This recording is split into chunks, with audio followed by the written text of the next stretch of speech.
Zdravím vás Karel z blogu mamiphone.sk. Nepochybujem o tom, že väčšina z vás už má iOS 5 vo svojich telefónoch, no dajme si takúto menšiu rekapituláciu pre tých ostatných, aby videli, čo všetko tento operačný systém priniesol. Jednou z hlavných zmien je toto notifikačné centrum, ktoré zhlukuje všetky podstatné informácie na jedno miesto, dostupné z hlavnej obrazovky. Nastavenia notifikačného centra a čo všetko v ňom chceme mať, vieme jednoducho nastaviť v settingoch telefónu. Ďalšou a nami veľmi obľúbenou novinkou je implementácia iMessage v aplikácii Správy. Odteraz môžeme zadarmo posielať textové správy, rovnako ako obrázky či videá na všetky zariadenia disponujúce operačným systémom iOS. iPhone odteraz disponuje svojím vlastným natívnym pripomienkovačom. Pripomienkovač disponuje všetkými klasickými funkciami, aké by sme mohli čakať. Môžeme si nastaviť čas, kedy chceme, aby sa nám daná pripomienka zobrazila, rovnako ako počet opakovaní. A čo je veľmi zaujímavou vychytávkou, je spustenie pripomienky pri návšteve istej lokácie. Ide o jednoznačný kliniec do rakvy všetkým aplikáciám na App Store, ktoré ponúkali doteraz rovnaké funkcie. Ďalšou z novofigurujúcich aplikácií v iOS 5 je tzv. Kiosk. Kiosk je akousi časopisovou verziou iBooks. Ponúka možnosť predplatiť si z obrovského množstva digitálnych časopisov, ktoré sa s každým novým vydaním budú v našom telefóne pravidelne updateovať. Novinkou je taktiež služba Find My Friends. Ako už názov napovedá, ide o akéhosi lokátora vašich priateľov. Po jednoduchom potvrdení priateľstva oboma stranami je možné začať zdieľať svoju polohu. Aplikáciu je nutné stiahnuť z App Store, figuruje tam však zadarmo.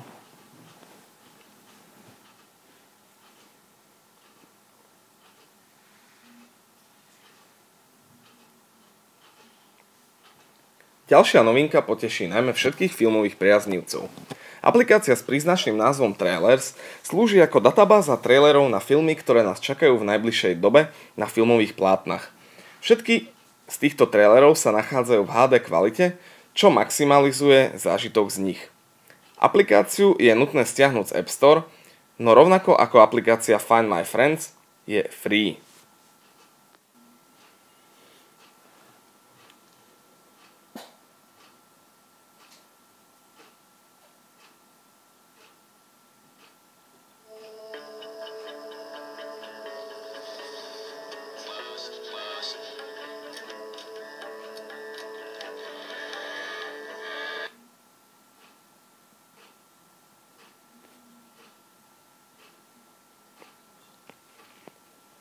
Novo pridanou do systému je taktiež integrácia sociálnej siete Twitter.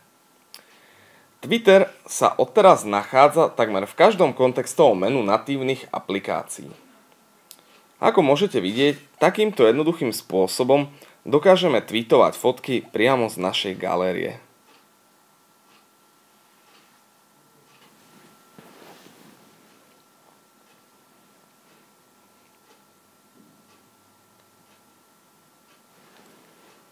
Keď už sme pri fotkách, tak pri nich aj na chvíľu ostaňme.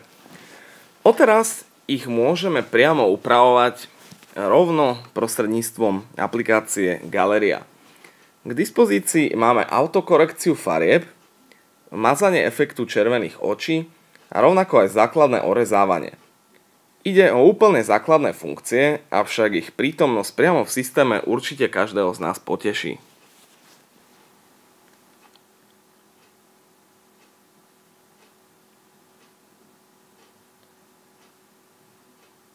Zmenám sa nevyhol ani webový prehľadač Safari. Safari začal disponovať tzv. Reading listom, do ktorého je možné uložiť články, na ktoré nám neostal čas, no napriek tomu by sme si ich radi niekedy v budúcnosti ešte prečítali. Reading list má schopnosť synchronizácie so všetkými iOS zariadeniami.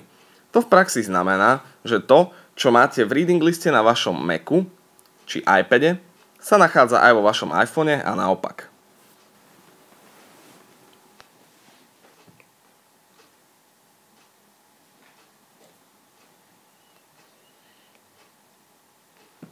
Vylepšeniami si taktiež prešiel aj mailový klient. Medzi najpodstatnejšie novinky patria možnosti úpravy písma na hrubé, podčiarknuté či kurzívu, no rovnako aj implementovaný vyhľadávač, ktorý je schopný prehľadávať kompletnú mailovú schránku na základe odosielateľa, prijímateľa, predmetu či samotného obsahu e-mailu. Túto funkciu považujeme za mimoriadne užitočnú, dokáže totižto značne uľahčiť orientáciu v preplnených mailových schránkach.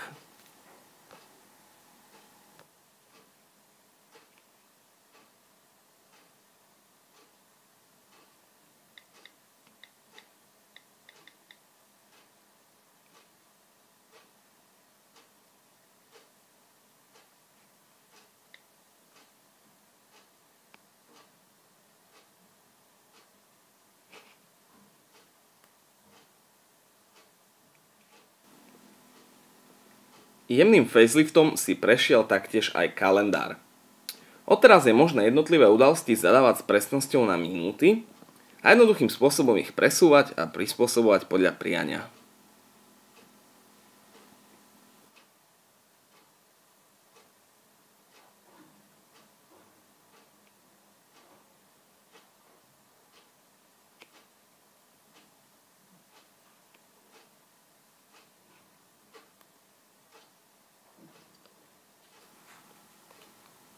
Nastavenia sa stali omnoho bohatšími. Konečne máme lepší prehľad o množstve zabraného miesta aplikáciami. Mimoriadne prehľadný zoznam nás detailne informuje o každej aplikácii a množstve dát, ktoré v telefóne zaberá.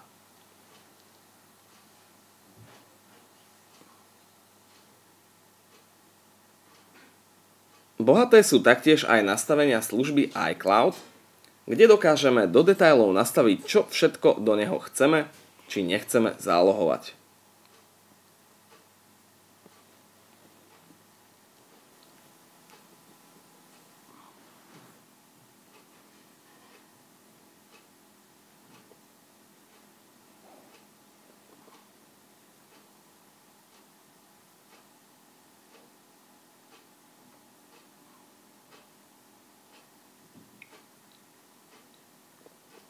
iOS nám taktiež začalo ponúkať možnosť definovať vlastné klávesové skratky využiteľné pri písaní textu. Jednoduchým spôsobom je možné nastaviť skratku a jej význam. Funguje bravúrne a ušetrí mnoho času pri zadávaní textu.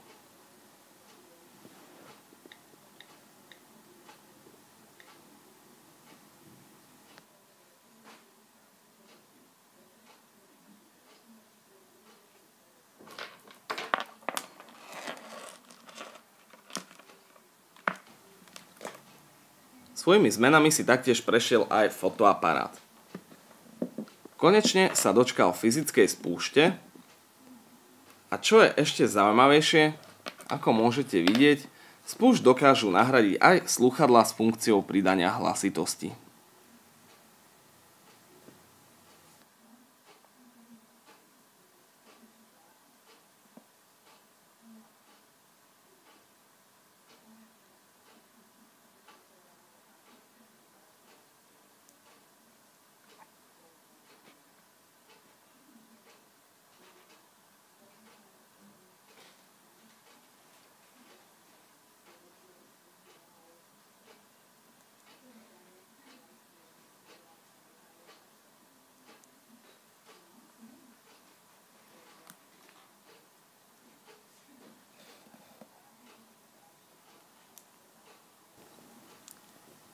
Toľko krátka prezentácia novinkami obsiahnutými v iOS 5.